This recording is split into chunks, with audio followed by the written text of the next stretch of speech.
Well, hello again, everyone, and welcome to another edition of SAT Sports with yours truly, Marcus. Hope you guys are doing well today. I got a little early start time. I was scheduled to go on at 8 p.m. tonight, but I started a few minutes early because when I'm telling you we got some bad weather coming, it's about to be as severe as it was Monday. We got tornado warnings, tornado watches, winds going 80 miles per hour. It's going to feel like a pre-hurricane season, if you want to call it. So I thought I'd get an early head start before all this massive weather comes, and I probably won't have internet for the rest of the evening with all the shit we got coming.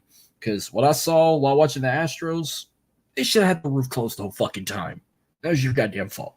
But I'm trying to stay in a positive mood because, man, one of our main topics, we're going to be looking at the 2024 NFL schedule for not just my New Orleans Saints. We're also going to look at all the primetime games.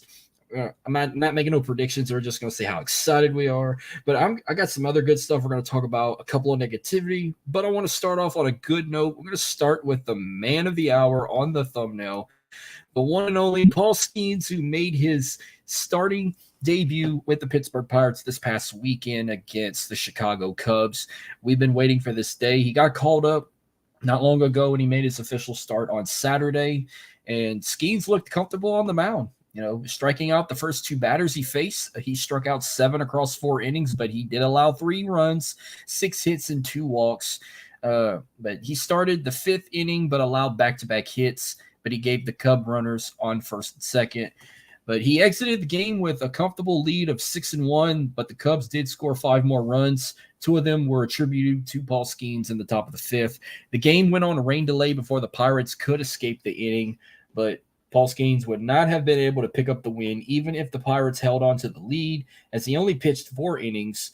But MLB starters must pitch at least 5 innings to earn that win, and Paul Skenes did look confident throughout his debut, and his stuff is real. I'm talking about throwing 95 to 100 mile an hour fastballs, kind of reminding me of the great Nolan Ryan.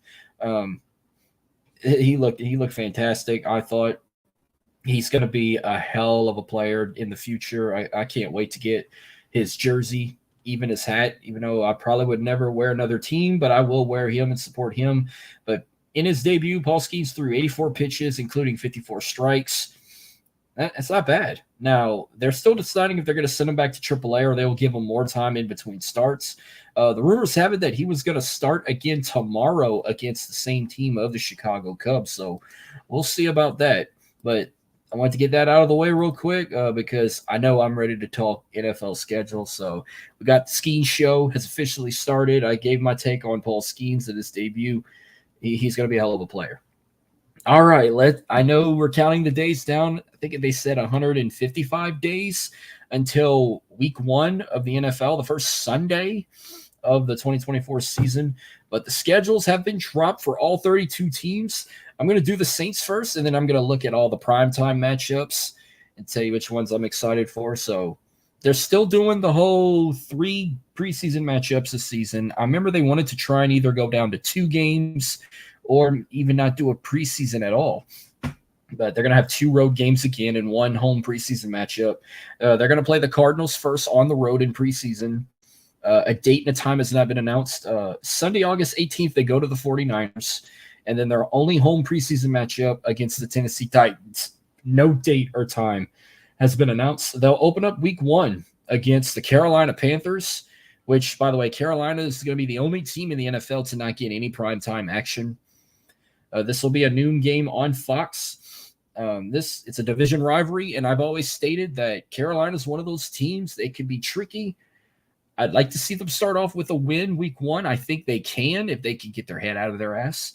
Week 2, they go to Dallas, and that's crazy to play that rivalry so early. It's not even a primetime game. Speaking of that, the Saints only have 3 primetime games this season. I'll get to. Week 3, they're back at home against the Eagles. Week 4, they go to Atlanta to play the Falcons, the first of 2 meetings. Falcons, we'll get to it a bit.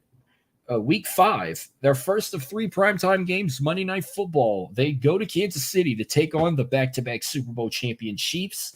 Week 6, they're back at home hosting the Tampa Bay Buccaneers, so they'll already have played their first half of division matchups. Week 7, it'll be a short week. Thursday night football, they welcome back Sean Payton to New Orleans as the head coach of the Denver Broncos, but he's not coming alone. He's bringing Bo Nix with him and the rest of that Bronco team. Week 8, they go to LA to play the Chargers, now head coached by Jim Harbaugh. Week 9, they'll have their second encounter with the Carolina Panthers, but on the road at Charlotte. Week 10, they're at home hosting the Falcons. Week 11, they're back at home again hosting the Cleveland Browns. They'll get a bye week on week 12. Week 13, they're at home again, but they will host the LA Rams. And we know how that goes. Every time they want to play in New Orleans, we boo the shit out of them, going back to the no call in the NFC Championship. Week 14, they go to MetLife to play the Giants. Week 15, mark this one on your calendar, folks. They will host the Washington Commanders December 15th, noon kickoff on Fox. Jaden Daniels is coming back to Louisiana, but as a Washington Commander, he'll take on our Saints. I know there's going to be a lot of people wanting to come watch and support him against the Saints. Good luck trying to get tickets. Week 16, it'll be a Monday night football game the night before Christmas Eve. They go to Lambeau to play the Green Bay Packers. Week 17, their final home regular season game against the Las Vegas Raiders. And then week 18, they close out with the Tampa Bay Buccaneers in Tampa. No day or no time or no network has been announced, but that's how all the week 18 matchups are for all 32 teams. I'm not going to lie to you. I've said if this team wants a chance to have a decent playoff run or even try and make a trip to an NFC Championship game or a Super Bowl, they'd have to start getting rid of some coaching staffs. I know they got rid of a majority of them. But once you get rid of Dennis Allen, I think we can start being a good team again, because despite them having the second weakest strength of schedule of the season, people think, oh, we got a chance. We could be a deep playoff run. I don't know. As of right now, maybe my mood could change about it, or maybe they can prove me wrong. I have this team going 9-8, and you're thinking, why 9-8? Because that's how Dennis Allen is. You look at these matchups, those division games with the Panthers, the Falcons, and the Bucks. Panthers are going to sweep. They're going to sweep the Panthers, even though Carolina will give them close games like they always do. The Falcons, I believe they're going to split. They'll probably, I see them winning in Atlanta, and they'll probably lose at home to the Falcons. Or it could be role reverse. They could lose in Atlanta and win at home. Hell, I would love if they sweep the Falcons. But I know that we're not going to get swept by them. And then Tampa Bay, of course, still the favorite to win the NFC South. I would not be surprised if we get swept by Tampa Bay. The biggest question mark would be the Cowboys game. I really want them to beat the Cowboys because we hate Dallas. The entire country, except the city of Dallas, hates the Cowboys. But Eagles is a loss. Chiefs is a loss. Broncos, possibly a win. Chargers, possibly a win. Cleveland, that's another question mark. Could be a win, could be a loss. This is probably their only win streak they're going to have all season long. Rams, Giants, Commanders, that's 3 straight wins right there, I believe. The Packers, that's going to be another tricky one because they'll rumor that all the Saints can't win in the freezing cold. That's when they play their weakest. Not necessarily. The last I've checked, I remember in 2022, we had to go to Cleveland on Christmas Eve to play the Browns in the icy, freezing cold weather, and we still beat the Browns. Raiders is a win, definitely. Tampa Bay possibly won't be a win. So that's the 2024 schedule for the Saints. I have them going 9-8 as of right now, but that could change in a bit. But let's look at some of these primetime games. So we'll start with Sunday night. Should we start with Sunday night football, or do I want to go Monday night? No, let's get Thursday night out of the way. So Thursday night, there will be a week 1 Thursday night game, but it's not under Prime Video. I think NBC is going to call the opening game with the Super Bowl champs. The Kansas City Chiefs is going to open up against the Baltimore Ravens, an AFC Championship rematch from last season. Oh, that's going to be electric down at Arrowhead. From week 2 to week 17, of course, we know all Thursday night football games are on Prime. We got the Buffalo Bills at the Dolphins for week 2. Week 3, the Patriots at the Jets. Week 4, Cowboys at the Giants. So they're not playing week 1. That's kind of shocking. Week 5, the Bucks at the Falcons. Week 6, 49ers at the Seahawks. Week 7, of course, the Broncos at the Saints. Week 8, Vikings at the Rams. Week 9, Texans at the Jets. Week 10, Bengals at the Ravens. Week 11, Commanders at the Eagles. Week 12, Steelers at the Browns. Week 14, we're jumping ahead. I'll get to you why. Week 14, Packers at the Lions. Week 15, Rams at the 49ers. Week 16, Browns at the Bengals. And week 17, Seahawks at the Bears. I jumped ahead because week 13, that will be Thanksgiving.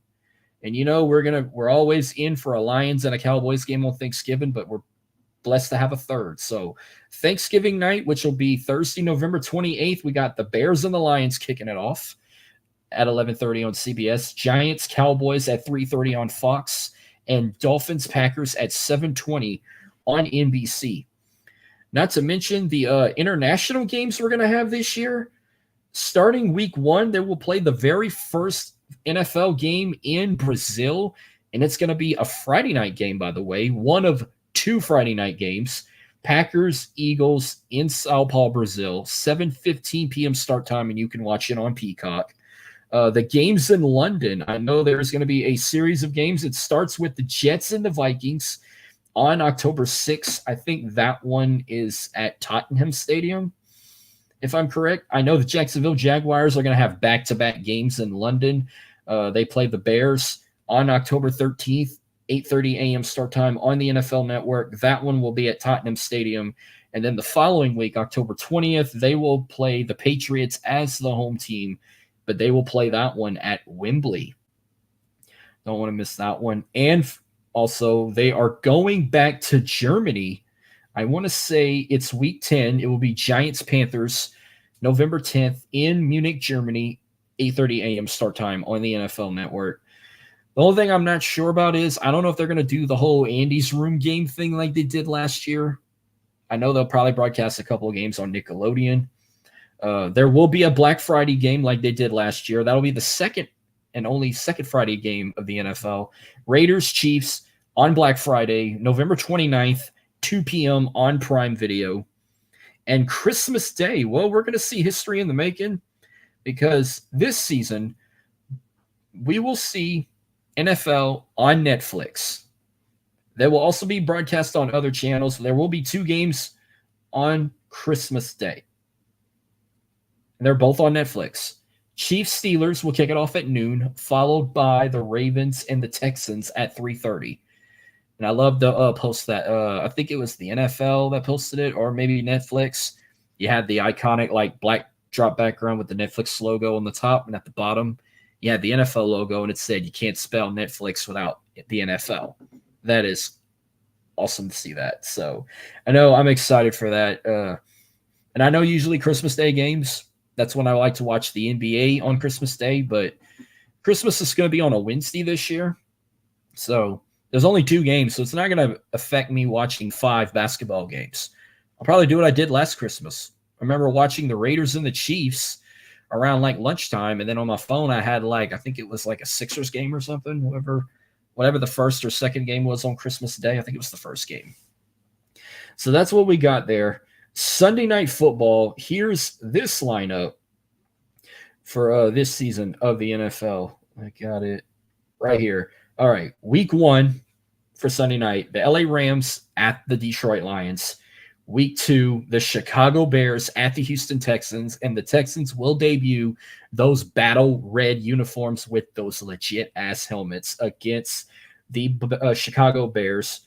And these 2, this will be the second meeting we're going to see because the Texans and the Bears will be the Hall of Fame game on August the 1st. So the Texans and the Bears will be the only 2 teams to have 4 preseason games. And I want to say this is going to be the most regular season game, most games in one sitting the Texans will ever play. 21 games. That's including 17 regular season games and 4 preseason games. But I know for a fact they're going to debut the Battle Reds on Sunday night against the Bears, and those H-Town blue uniforms, they're going to debut those the week they play the Buffalo Bills. I think that's week 5. They're going to debut those. All right, Sunday Night Football, back to this. Week 3, the Kansas City Chiefs at the Atlanta Falcons. Week 4, the Buffalo Bills at the Baltimore Ravens. Week 5, the Dallas Cowboys at the Pittsburgh Steelers. Week 6, the Cincinnati Bengals at the New York Giants. Week 7, the New York Jets at the Pittsburgh Steelers. Week 8, the Dallas Cowboys at the San Francisco 49ers. Week 9, the Jacksonville Jaguars at the Philadelphia Eagles. Week 10, the Detroit Lions at the Houston Texans. Week 11, the Indianapolis Colts at the New York Jets. Week 12, the Philadelphia Eagles at the LA Rams. Week 13, the San Francisco 49ers at the Buffalo Bills. Week 14, the LA Chargers at the Kansas City Chiefs. Week 15, the Green Bay Packers at the Seattle Seahawks. Week 16, the Tampa Bay Buccaneers at the Dallas Cowboys. Week 17, the Miami Dolphins at the Cleveland Browns. Week 18 has not yet been determined just yet, but we probably won't know until we get to that week. And then finally, Monday Night Football. Here's your week schedule. Now, there will be a couple of weeks. We will see some doubleheaders. I know for sure there's going to be 4 weeks of Monday night. We're going to see doubleheaders. But week 1, we got the Jets at the 49ers. For the Jets' sake, let's hope what happened last year don't happen again on Aaron Rodgers. Missing the whole season after playing like 8 minutes. So that's week 1. Week 2, Monday night, the Falcons at the Eagles. Week 3 is our first doubleheader. The Jacksonville Jaguars at the Buffalo Bills, then followed by the Washington Commanders at the Cincinnati Bengals. That's going to be probably a civil war for LSU fans because you're going to have the 2 Heisman Trophy quarterbacks LSU developed in the last 5 years. Jane Daniels versus Joe Burrow in Cincinnati. That they might do a whiteout game. I didn't even look at the Bengals uniform combo schedule yet, but that could be. They like to do those prime time. Speaking of Jacksonville, even though they're not playing it in Jacksonville, I got to share this real quick. They put down a proposal to get a $6.1 billion revenue in their stadium. They're not trying to build a brand new stadium from scratch. They want to take the current stadium they have now and turn it to some mega stadium. Remember when the Dolphins did that? And here's a couple pictures right here. Here's an outside shot. Look at this fucking beauty. Man, to get this pulled off. I mean, it would make downtown Jacksonville look great. And this is how I know for a fact it's the same stadium. You see that building connected to the stadium? For all the wrestling people, that's Daly's place. You know, the home of All Elite Wrestling. That's where they did their shows majority of the time during the pandemic. So we know for a fact this is not a whole new stadium. This is just a complete renovation. Hell, even the inside looks fantastic, Mick. They kind of have that little skyline roof, kind of like the Raiders have and the SoFi Stadium. And the Jumbotrons even look good. I love how they just connect sort of all around the stadium. God, if they could get that done, that would be a killer stadium. I would love to see that. All right, moving on. So week 3 is a doubleheader.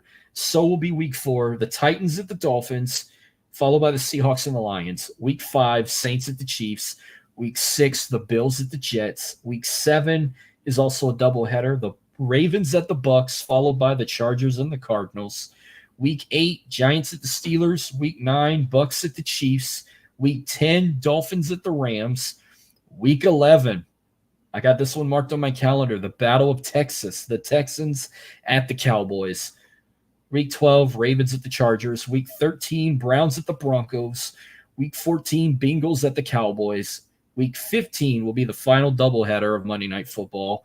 Bears, Vikings, followed by the Falcons and the Raiders. So if there's a doubleheader game, one game will be on ESPN, the other game will be on ABC or ESPN Plus.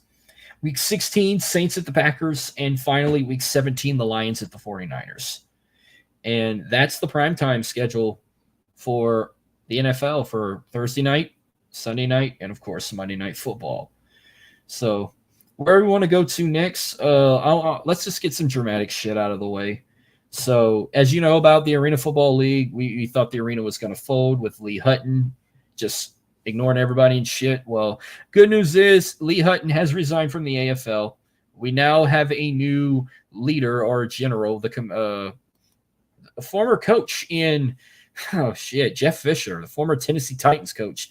This was a letter that was posted on social media stating that Jeff Fisher will be the current president of football operations. who was the operations for the Nashville Cats. He will serve as the interim commissioner of the league. Moving forward, he stated that there will only be 10 teams remaining in this league, and then they're going to kind of restart from scratch. So unfortunately, you see that list there: the Albany Firebirds, the Billings Outlaws, the Nashville Cats, the Orlando Predators, the Rapid City Marshals, the Salina Liberty, the Southwest Kansas Storm, the Washington Wolfpack, the West Texas Desert Hawks, and the Wichita Regulators will still remain playing for the season. Unfortunately, the Louisiana Voodoo was one of 6 teams that folded. They were one of the last 2, along with the Oregon Black Bears. The first to fold was the Iowa Rampage after week 1, then went the Georgia Force, then the Philadelphia Soul, then the Minnesota Myth, then the Voodoo, and then, of course, the Oregon Black Bears. I will have more about that because, spoiler alert, I will do a bonus episode this Saturday. I'm bringing on the head coach of the Louisiana Voodoo, James Shiver, will be on the show with me this Saturday morning, by the way, 9 a.m. If you don't want to get up that early, no problem. That episode will be available anytime on demand on my YouTube channel. If you subscribe to my YouTube channel, you can watch it anytime on demand. Plus, my handle there at MarcusLee337 on Twitter. The live feed will be there as well. The show ain't over. I still got more to talk. I know I usually say that at the end, but you don't want to miss this if you want to hear a little sneak peek of what the season has been like for guys like Coach Shiver and the Louisiana Voodoo, who only got to play 1 game. They didn't get to play with the right equipment. Their rebound nets looked like fencing from people's backyards. The mats were just not safely protocoled. They kept falling over. The only thing that wasn't bad was the turf, plus the players and coaches not getting paid after that first game. They had to cancel back-to-back home games. They didn't get to they're not going to be traveling to Washington this week because the season folded. We're going to see what the future holds for the Voodoo. Hopefully, maybe they can reboot, maybe get a deal to go back in 2025, or if our fingers are crossed, they can see the light and join the IFL, which I have been enjoying so much, the Indoor Football League. I definitely will have more to say when we get to that. So you'll hear more talk. Be sure to tune in if you want to listen to myself and Coach Shiver talk how dramatic this AFL season has been. So I'm going to go up next. We're going to talk. Let's go to the WNBA real quick. We had opening day a couple of days ago, and I know the whole world was excited to see the future with those Fab Four that got drafted: Caitlin Clark, Angel Reese, Camelia Cardoza, and Cameron Brink. Shockingly, all 4 of those women have lost their debut games. One of them didn't get to play. Cardoza is out with a shoulder injury, so she has no statistics from opening day. We'll start with Caitlin Clark, the one who's going to be bringing a lot of revenue. So in her debut, she played 32 minutes. She scored a total of 20 points. She only had 4 personal fouls, 5 field goals out of 15 attempts. She had 4 3-pointer shots out of 11 attempts. She also had 3 assists, no rebounds, and 2 steals.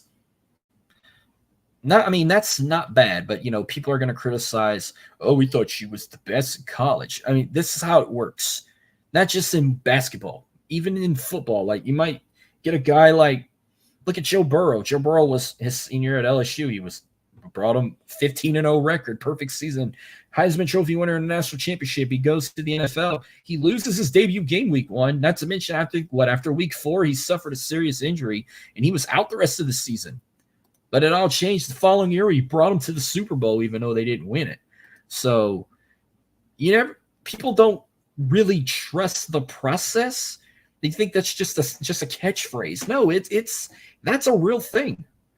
Just because, she lost her debut game and probably lost her second game. Last I saw on here that the Fever were falling to the Liberty. Should have an 0-2 start, but they're going to build better. They will build better. Let's jump to where are they at right here. We got to get the next two women up. I know the Chicago Sky lost. They fell to the Dallas Wings 87-79. Let's look at Angel Reese's stats in her debut with the Chicago Sky. She played 26 minutes. She scored 12 points. She had 5 field goals out of 14 attempts, no 3-pointers, 8 rebounds, 1 assist, 1 steal, plus she fouled out. That was her debut. And then finally, let's see, Cameron Brink's debut, the LA Sparks, they fell 92-81 to the Atlanta Dream for Cameron Brink here. In her debut, she played a total of 20 minutes. She had 11 points, 4 field goal attempts. She made 4 field goals out of 6, 2 3-pointers out of 3 attempts.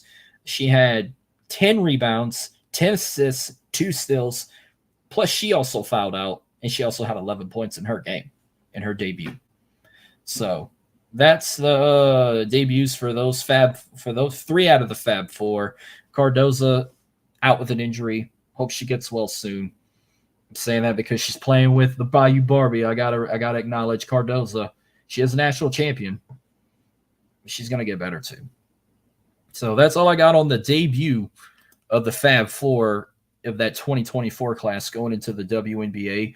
I'm gonna get to something I haven't really talked to on this show yet. Let's get to some college softball because I know regionals is fixing to start. The road to Oklahoma City. So if you saw the selection show, the top 16 get to host the regionals. They take place May 17th through 19th. They host the regional, bringing in 3 other teams. It's double elimination, and then whoever wins will move on to super regionals to play the winner of the regional from their opposing side of the bracket in a best-of-3 series. So you look at the top 16. These 16 teams are hosting regionals: Texas, Oklahoma, Tennessee, Florida, Oklahoma State, UCLA, Missouri, Stanford, LSU, Duke, Georgia, Arkansas, UL Lafayette, Alabama, Florida State, and Texas A&M. So 1 and 16 are together in the bracket. So the winner of these 2 regionals will play each other. I'm going to go ahead and make some predictions here, but I can guarantee you I'm looking at these top 16 teams. I could probably see maybe 2 or even 3 that are hosting a regional that will possibly not advance. So for this one, I got both hosting advancing. So you're looking at Texas regional. Texas has got Siena, Northwestern, and St. Francis. Texas wins this regional. I want them to play A&M. Have an all-Texas super regional, and they're about to be a rivalry again when the Longhorns are officially in the SEC. But A&M in their regional, they got Albany, Texas State, and Penn State. A&M wins this regional. Then you got the Stanford regional. Stanford got them, St. Mary's, Mississippi State, and Cal State Fullerton. On the other side, LSU, the Baton Rouge regional, LSU got Jackson State, Cal, and Southern Illinois. I think it'll be Stanford and LSU in super regionals. Unfortunately, that would mean LSU will have to travel west. They will have to travel to California to take on Stanford in that regional. Then you got the Stillwater regional, Oklahoma State, Northern Colorado, Kentucky, and Michigan. On the other side, the Fayetteville regional, Arkansas with Southeast Missouri State, Arizona, and Villanova. Give me Oklahoma State and Arkansas in that regional. Okay. First off, Gainesville regional, Florida Gulf Coast, South Alabama, and Florida Atlantic. And on the other side, you got the Lafayette regional, the Raging Cajuns. You got them with Princeton, Baylor, and Ole Miss. First off, Florida wins their regional. This is going to be my first regional loss hoster. I don't see the Raging Cajuns winning their own regional. I'm going to have to go with Ole Miss. Keep it. Let 2 SEC teams go at it. Who knows? I might be wrong because, the Raging Cajuns have always had great softball teams. They've been to Oklahoma City a few times, but they've never won it all. And I'm going to take Ole Miss to go into Lafayette, upset everybody, win that regional, and we get 2 SEC teams playing in a super regional. Meanwhile, we got imagine these 2 rivals playing in super regionals. You got a Knoxville regional and a Tuscaloosa regional. Tennessee got Dayton, Virginia, and Miami, Ohio. Tennessee wins that. Alabama's got USC, Upstate, Clemson, and Southeastern Louisiana. You know what? Let the 2 rivals play. Give me Tennessee and Alabama winning those, playing off each other in super regionals. The Los Angeles regional, we got UCLA hosting with Grand Canyon, Virginia Tech, and San Diego State, while Georgia is hosting in the Athens regional, UNC Wilmington, Charlotte, and Liberty. UCLA versus Georgia is going to happen. All right. Then we got the Columbia Regional, Missouri, hosting Omaha, Washington, and Indiana. That could possibly be Washington winning it, but I think I'm going to stick with Missouri. But on the other side, you got Duke with Morgan State, South Carolina, and Utah. Duke's not going to win this regional. I'm going to stick with the SEC on this. I'm going with South Carolina. It's either going to be Missouri versus South Carolina, or it could be Washington versus South Carolina. in that one. And then finally, we got the Norman Regional plus Tallahassee, Oklahoma with Cleveland State, Oregon, and Boston University, Florida State with Chattanooga, Auburn, and UCF. We know what this outcome is going to be. Two softball dynasties. We don't even have to see it in Oklahoma City. If these two end up playing, it's going to happen in Norman. Oklahoma versus Florida State in that super regional. I think it's going to be that. I didn't have NASCAR on this list, but I'm going to get it done real quick. So we just had the Goodyear 400 in Darlington. Brad Keselowski won that race. That was actually his first race he won all season. Runner-up was Ty Gibbs, and third place was Josh Berry. But stage one went to Kyle Larson. Stage 2 went to Tyler Reddick, and of course, Brad Keselowski wins the Goodyear 400. Plus, it's All-Star Weekend down in Wilkesboro, North Carolina. I think it is. Yeah. The All-Star Open will be the back-to-back races. We got the All-Star Open on Saturday, of course, the All-Star race on Sunday. I think be sure to check it out if you guys like to watch the All-Star races. That's all I got for NASCAR. I'll go ahead and get to the IFL since I'm still on Google Sheets right now.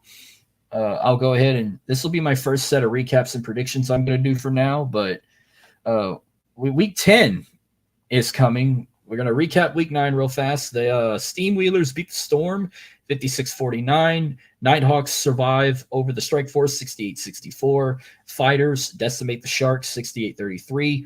The Blizzard beat the Oilers 42-22. Barnstormers beat the Pirates in an upset 42-34. Gunslingers beat the Gladiators 56-53. Panthers beat the Wranglers 39-36. And the Rattlers beat the Sugar Skulls in a close one, 38-32. Very exciting games there. You look at your standings right now, the Eastern Conference, the Fighters still remain in first place at 6-1. Blizzard and the Pirates are tied at second at 5-2. Steam Wheelers and Oilers are tied at third place at 3-4. The Barnstormers are 2-5, and the Sharks and the Storm are tied at last place at 1-6. While in the Western Conference, the Nighthawks are still undefeated. They're 7-0. Panthers come in second at 6-1. A three-way tie for third place with the Wranglers, the Strike Force, and the Rattlers sitting at 4-3. The Gunslingers 3-4. Skulls are 1-5, and the Duke City Gladiators still winless, 0-6. So week 10 coming up. We'll make some predictions. We will have one Friday night matchup: the Iowa Barnstormers at the Quad City Steam Wheelers. Give me the Barnstormers there.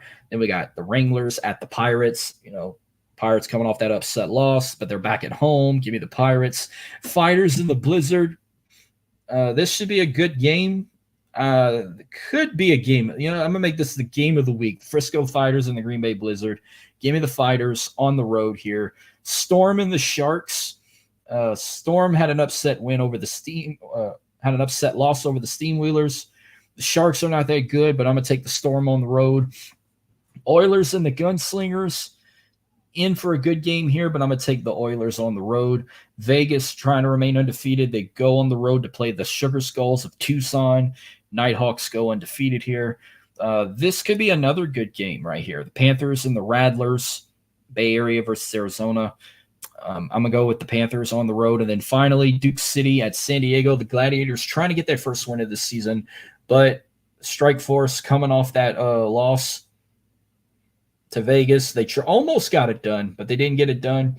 I'm going to take the Strike Force at home against the Duke City Gladiators. And that'll do the talk for the IFL. Let's get the UFL done real quick. So as I get the games popped up, we are officially going into week 8 of the UFL. Recapping week 7. The thing that shocked me the most, the Arlington Renegades got their first win of the season, beating the Showboats 47-23. The game of the week, we might see a rematch. I know we're going to get a rematch. Stallions beat the Battlehawks 30-26. Panthers beat the Defenders 22-9, and the Brahmas beat the Roughnecks 15-12. So here is the UFL by the numbers for week 7. Stallions still undefeated. They are 7-0. Battlehawks 5-2. Renegades got that first win at 1-6, just like the Memphis Showboats. They're 1-6. Michigan 5-2. DC 3-4. The Brahmas 5-2. The Roughnecks are also 1-6. So here are the numbers you need to know after week 7. Your first number is 4, as Michigan became the second team to clinch a playoff spot after Sunday's win. And God, I don't even know why. I want to say the numbers here, but the Panthers will face the Stallions, who clinched last week in the upcoming USFL Conference title game. Michigan punched its ticket to the playoffs while playing a league-high 4 different quarterbacks through the first 7 games due to mounting injuries in its QB room. So that's where the number 4 comes from. Your next number is 5, where there have been 5 made field goals for at least 60 yards through week 7, which matches the total of the 2023 NFL season, as former Lou Groza Award winner Andre Schmidt hit a 61-yarder for the Battlehawks on Saturday, and J.J. Molson hit a 62-yarder for the Roughnecks on Sunday. But Michigan's Jake Bates, I love his story. He continues to pace the league with 3 field goals for at least 60 yards on the year. Your next number is 6, as the Battlehawks and the Stallions was billed as the game of the season heading into week 7, and the meeting between the 2 powerhouse squads lived up to the hype. There were 6 lead changes in the game, including 3 in the fourth quarter, as the Stallions spoiled A.J. McCarron's return home with that 30-26 win. Your next number is 9. 9 is the number of points San Antonio trailed by with less than 3 minutes left in its ultimate 15-12 win over the Roughnecks. Then your next number is 14. With its win over the Battlehawks, the Stallions is 7-0 this season and now has a winning streak of 14 games dating back to last spring. So now the Birmingham Stallions have gone a full calendar year without a loss. Not to mention, they have never lost in Birmingham, and that goes back to 2020 when it all started. Your next number is 47, as the Renegades put up a UFL high 47 points to get its first win of the season. Your next number is 137. The number of yards Michigan running back Matt Colburn picked up in his win, 137 total yards. He had 107 yards in the first half and a part of a 55-yard run onto the first drive of the game. And then finally, your number is 341, the number of yards of total offense that Stallions quarterback Adrian Martinez has averaged in his 4 starts this season. And that's your numbers for the UFL. Now, let's make some predictions for week 8. I'm correct. These are going to be the easiest picks I'm going to save the week. Saturday, we got the Showboats at the Panthers. Panthers win. I don't even want to know how bad this one's going to be. The Roughneck at the Stallions. We know the Stallions are going to go 8-0. Roughnecks will be lucky if they get any points on the board. Sunday, May 19th. This could be the game of the week because they're rivals. The DC Defenders at the St. Louis Battlehawks. The Battlehawks are tied at first place in their conference with the Brahmas. But that's possibly going to be your conference championship game right there. The Battlehawks and the Brahmas. Be a good game. But I got the Battlehawks winning, and then the Brahmas are going to host the Renegades. It's a good thing the Renegades got that first win, because I said they're not going to win any more games for the remainder of the season, because this is going to be a loss for them. I got the San Antonio Brahmas winning easily there. Major League Soccer, I'll get this out of the way real quick. We got quite a bit of games on Saturday, including the Houston Dynamo hosting FC Dallas. Myself, Jordan, and Dylan from the World League Podcast, we will be in Houston that weekend. Despite coming off their 1-0 loss to Austin, there were some games on Wednesday we did not predict.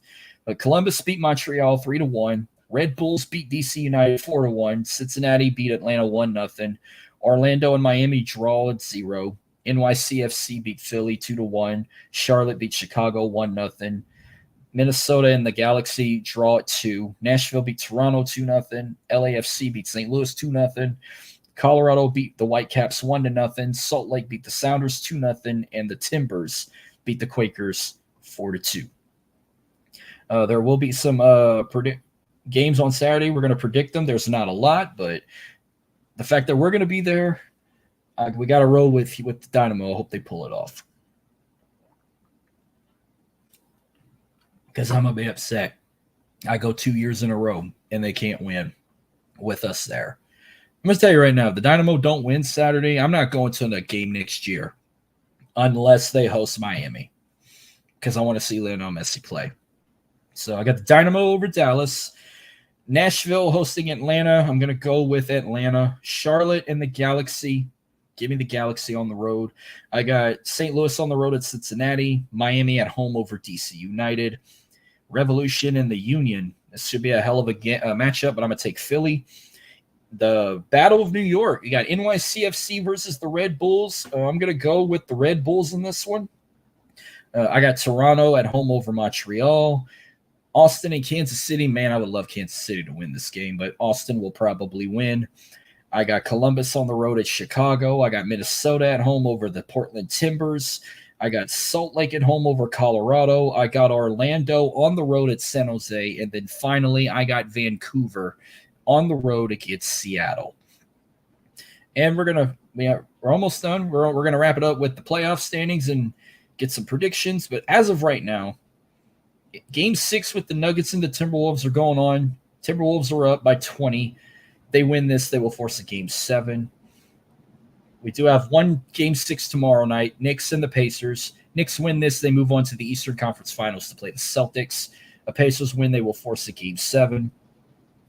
But, as of right now, meanwhile in the West, Thunder, Mavericks, Dallas is one win away from moving on to the Western Conference Finals. And before the conference semifinals started, there goes the rain here. They said only 4 cities. Only 4 cities in the country had both their basketball and hockey team in a conference semifinal. That was Boston, New York, Denver, and Dallas. It'd be cool if 3 out of the 4 can make it happen. We know it won't be all 4 again because Dallas and Denver are playing each other in the Stanley Cup playoffs. I'll get to in a bit. But Celtics already punched their ticket. I still think they'll play the Knicks. And the Western side looking damn competitive. I still think it's going to be the Nuggets and the Mavericks, but I wouldn't be surprised if the Timberwolves pull it off. But I got the Dallas Mavericks beating the Oklahoma City Thunder. And then finally, we'll wrap it up with the Stanley Cup playoffs. We got one game going on right now. The Rangers are up 4-3 with just 2.5 minutes to go in the third period. It looks like the Rangers could punch their ticket to the Eastern Conference Finals. We still got the Western semifinal game between the Oilers and the Canucks. This has been a hell of a series. They're in Game 5 right now. It could go into Game 7, where tomorrow night, Panthers are just one win away from beating the Bruins. Bruins would need a major miracle to come back and win that, but I think the Panthers got that locked in. We got the Stars and the Avalanche. Again, Dallas is one win away, while the Avalanche are going to have to force a Game 7 to get a chance to go back. So, but I still got the Canucks going to the Western Conference Finals, but it's looking like Dallas might punch their ticket instead of the Avalanche. While in the East, I think we're going to get a Panthers-Rangers matchup. I wanted a Bruins-Rangers game, but we might get the Panthers and the Rangers instead. But that will wrap up tonight's episode of SAT Sports. Thank y'all for tuning in. Remember, I will have another episode this Saturday morning at 9 a.m. I'm bringing on Coach James Shiver of the Louisiana Voodoo to talk all that AFL drama. It's going to be the first interview I have with somebody in nearly a year, bringing like a coach or whatnot. So be sure to check that out. Again, if you can't tune in live at 9 a.m., subscribe to my YouTube channel. You can watch it anytime on demand, as well as all my other episodes of SAT Sports. You can follow me on Twitter right there below you at MarcusLee337. But that weather is coming, and let me wrap this up before I lose internet and I lose this whole damn episode. So thank y'all for tuning in. If y'all part of this nasty weather, y'all stay safe. I'll see you. If I don't see y'all Saturday, I'll see you guys next week. Y'all take care.